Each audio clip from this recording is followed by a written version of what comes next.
will praise you in the storm, even if you don't part my Red Sea.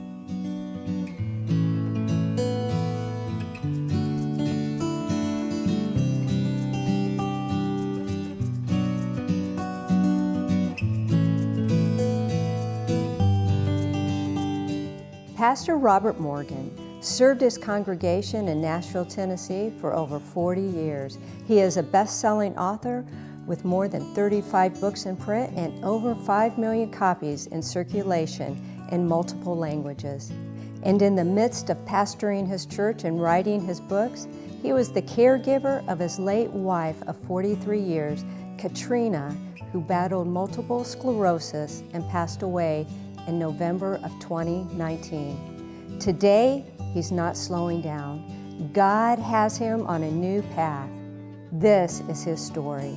This is today's Nashville. This is faith. Pastor Rob, what a pleasure it is to sit down with you in your beautiful home. Well, I love having you here, Terry. Thank you. You and this great crew, thank you for coming.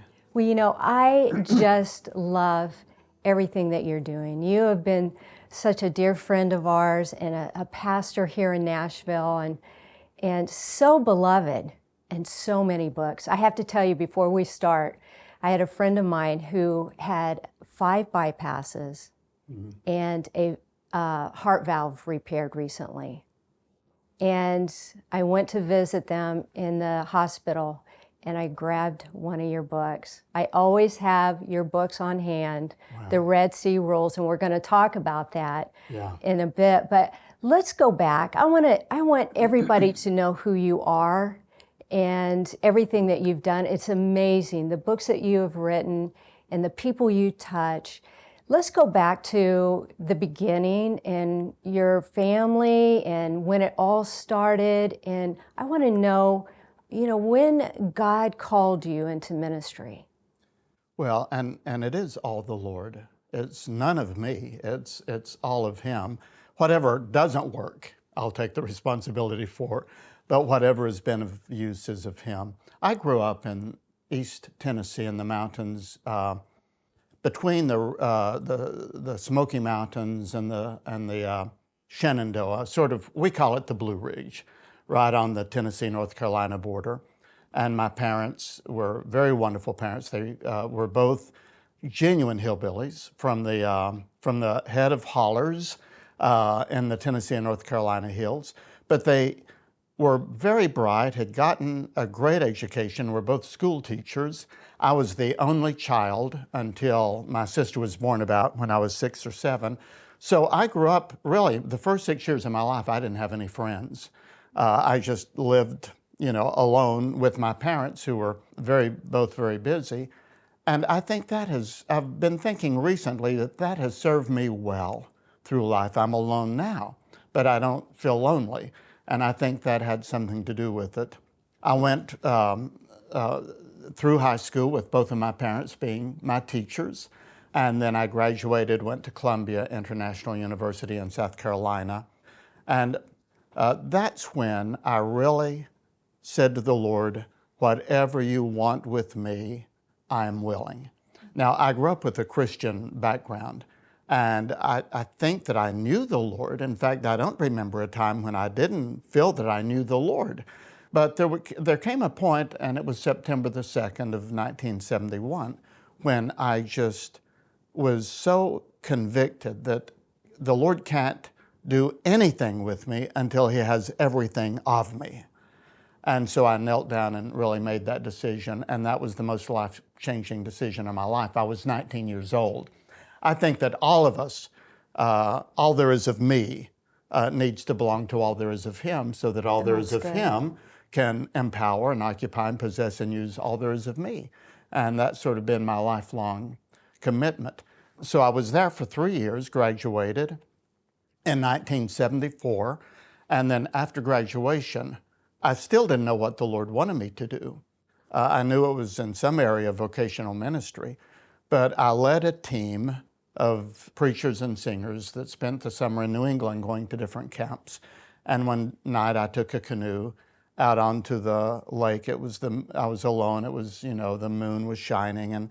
And when I left the dock, I didn't know what God wanted me to do with my life. And when I paddled back to the dock, I knew exactly the Lord wanted me to be a pastor.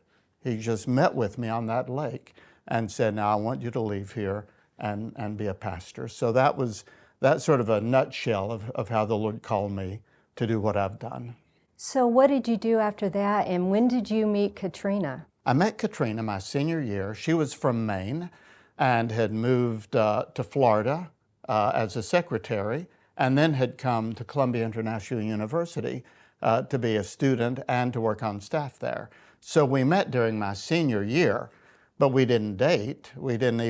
I can distinctly remember meeting her. Both of us have met tens of thousands of people, and we don't remember, most of the people but I distinctly remember meeting her the moment that I met her, but we weren't in love.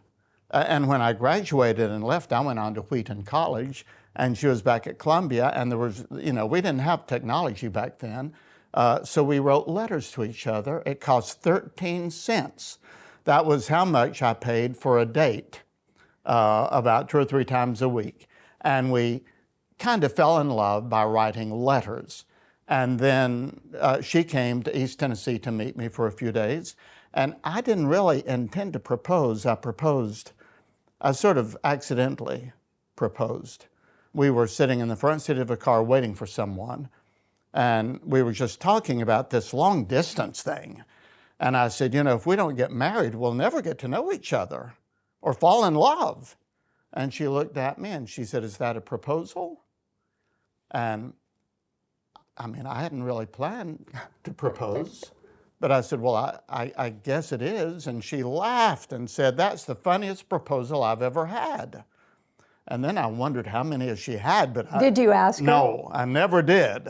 Never, ever did I ask her that. I didn't want to know. But anyway, she said, well, when do you want to know? And I said, expeditiously. When I get nervous, I use big words. And she said, well, the answer is yes. And all of a sudden, we were engaged. I didn't have a ring. I didn't even know I was supposed to have a ring. So then it was awkward going back and telling my parents what had just happened while we were on the errand. But we got married shortly after that and had the most wonderful marriage. She was the person that God had prepared for me. I've met her. She was beautiful. I know. She loved you and Ted, yes. Well, Rob, did she know that you were called into ministry at that time? Yes. She said that she didn't really fall in love with me. She fell in love with my preaching. So when we entered ministry, and later I think she fell in love with me, but I think it was the preaching that I did that first attracted her. She honestly said that to me a number of times. I didn't fall in love with you. I fell in love with your preaching. She was the best pastor's wife. She was just made for that. And she would tell people, they would say, well, what does a pastor's wife do? And she would say, the main thing a pastor's wife does is to take care of the pastor. And she really did. So we started out in a small church in Greenville, Tennessee, a little stone church out in the country. We had a wonderful 2.5 years there. Our firstborn was born there. And then we moved to Nashville, where we remained for the rest of our married life until she passed away.